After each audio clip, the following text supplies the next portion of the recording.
The rainstorm slobbering over the New England area goes south, and the NECBL goes north. At the battle at the top, two teams, the North Division 5-2 Vermont, 5-2 Keene early on. Going to build off of their win against Bristol. First pitch breaking ball called for a strike at 6:40 on a beautiful evening. 45 all time at Alumni Field, but there's a high fly ball to center field. On a cue at the wall, Wiggins looks up, it's gone. 2-0 early on, 5 pitches in. Sam Angelo, the DH, goes yard. 3 average, 20 RBIs, 6 doubles. But he goes down swinging at that breaking ball, was sorted on the outsider.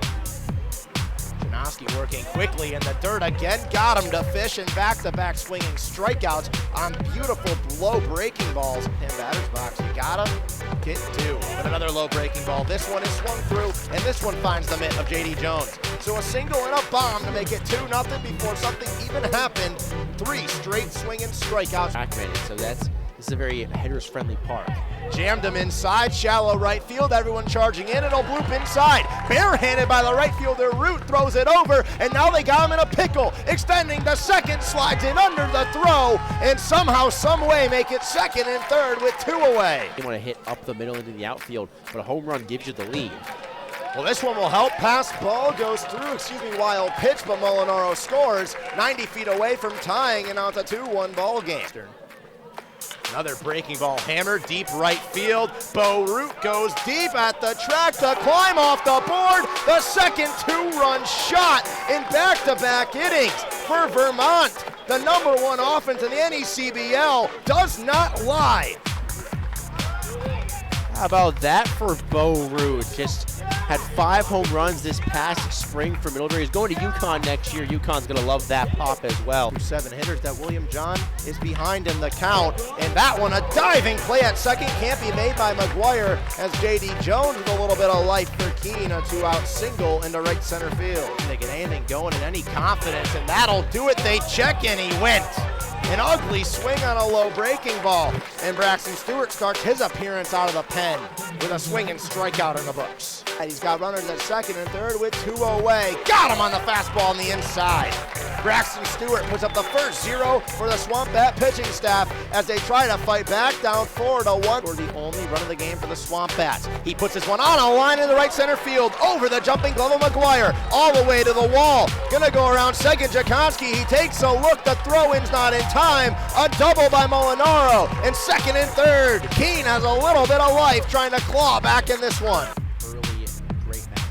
He sends that one high to right center field on a cue. This game's tied. Ripken Reese, an absolute missile, and the Keene crowd is electrified. The first pitch of a mountain visit goes 95 off the bat and 360 for the Kent State switch hitter. This ball game is tied at 4. Well, we talked about he has that power. Already 2 home runs on the summer, 6 for the Golden Flashes, and that was a no-doubter off the bat of Ripken Reese. You could hear it, you could see it keep traveling. What a job. And now electrified. And a Vermont dugout that was loud, and they're gonna be quieter than ever. Calarco out of here to the parking lot. Back-to-back bombs for the SwampBats. Make it a 5-4 game. They put up 4 and counting in the bottom of the 3rd inning.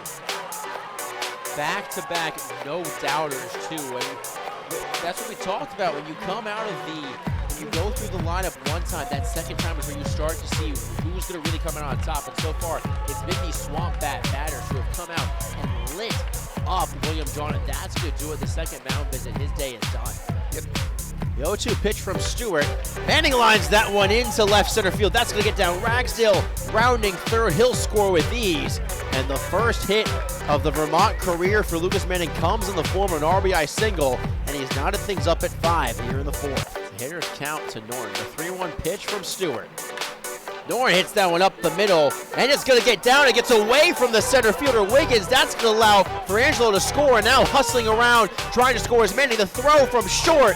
Not in time, it gets away, but a nice job by Stewart backing up J.D. Jones on May 4th. Another 1-2. That pitch hit into right field. It'll be a single. Hustling and trying to score from third is Norton, and he will do so sliding in. And the fourth run of the inning comes across. It's 8-5.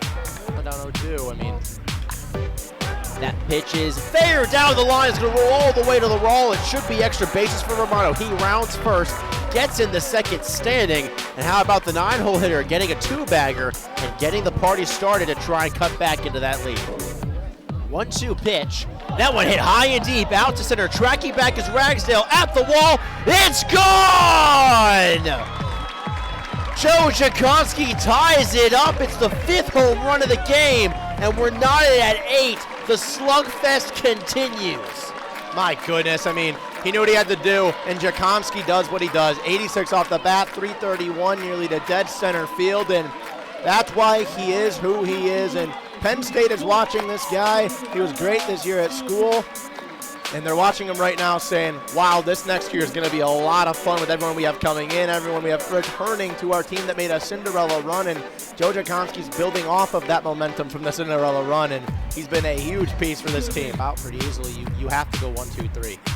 Big swing and a miss. Steven Bangs goes 1-2-3, punctuates it with a strikeout. And Keene will be up to bat and a chance to take the lead for the second time after scoring 7 the last 2 years. So that 1-2 is jammed on the hands, but it's going to get down for a base hit. Notre Angelo fields it, but now back-to-back base runners off a hit-by pitch and a single. Marco's looking to take off. That pitch swing and a miss, but it gets away from Manning, and now the runner's going to go home. The play at the plate, not in time. Knew it. Knew it as soon as we saw Calarco, and honestly thought I had the announcer's jinx there. I said there's no traditional double play. On and then was rewarded with a double last time up. That pitch on a line, it's going to get through. Wiggins is rounding third. The throw from Ragsdale is going to be cut off, or potentially cut off. Now the throw down to second, and now there's a pickle, but not a pickle because nobody was covering first, and allows for Nick Romano to move back safely. Strikeout will be huge. 0-2 pitch. Hit on the ground, it goes underneath the legs of Jensen. Throwing over to first is Romano, but it will go down as an RBI ground out for Notre Angelo as Norton comes in to score and Jensen advances to third. Very quality bat to do so. McGuire hits that one softly on the ground to third. The throw over. Nice job. A great pick play at first by Calarco on the throw from Molinaro. Right after Reese in the third. Showing bunt. That one down the third base line. Miscommunication. Norton. That one goes away from the first baseman. He'll score a run. A wild throw from Norton gives Keene the 2-run lead back. This will be 14 if Calarco does it again. That pitch is wild, and that will allow another run to score. Molinaro comes in. That'll do it. A run game. Another wild pitch, and another run will score. Wow. That's the only word to describe what we just saw.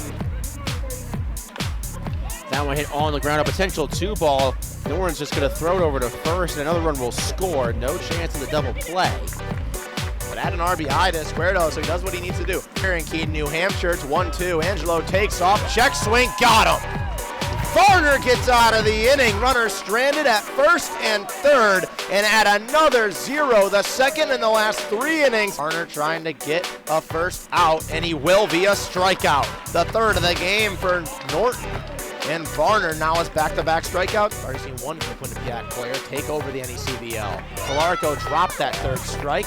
He'll take off the first, but the throwdown's in time, and the error doesn't do anything, but we go to the bottom of the 8th.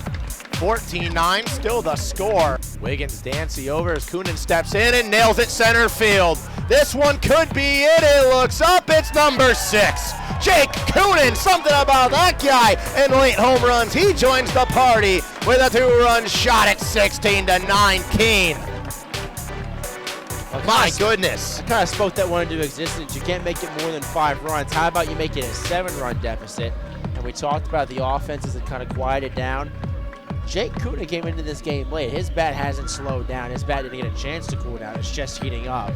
And that probably puts a nail in the coffin of this one. Look, at the top half of the third, you said, and I quote, I don't think there's going to be a lead in this game that feels safe until it's 7. What's the lead right now? 7. This one chopped, first pitch to Molinaro. Front charge transfer, throws on the money, 1 pitch, 1 out. All they need is a touchdown. And an extra point, but they won't get it. Down swinging is Ragsdale. Varner gets the leadoff hitter down swinging. 16-9 the final, and 6-2 record on the year. Vermont's woes at Alumni continue. We'll take a break on ESPN Plus. Bring you right back here at Alumni Field.